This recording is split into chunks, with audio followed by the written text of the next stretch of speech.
Welcome to Luca is a Billionaire, where the only thing I invest in is your answers.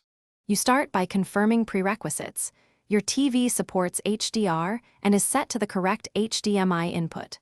Once done, connect a high-speed HDMI 2.0 or better cable to the TV port labeled HDR or 4K. Turn on the Ps4 and sign into your profile. This ensures system settings apply to your user. Then, you navigate to the Ps4 home screen and open Settings. This is where you'll enable HDR and adjust video output. Move now to the display settings to begin. You now open Settings, choose Sound and Screen, then Video Output Settings. Change resolution to 2160p if you have a 4K TV, otherwise select Automatic to let the console negotiate. Next, set HDR to Automatic so the Ps4 delivers HDR signals when supported by the game and display. Make sure Deep Color output is set correctly for your TV.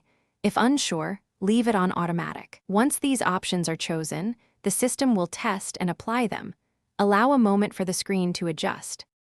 You finish by verifying HDR is active. Launch an HDR-enabled game or check video output settings for HDR status.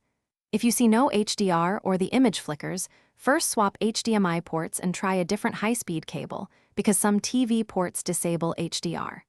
Make sure TV HDR mode is enabled in its menu. If problems persist, restart both devices and update Ps4 and TV firmware. These updates often resolve handshake issues. Finally, recheck settings.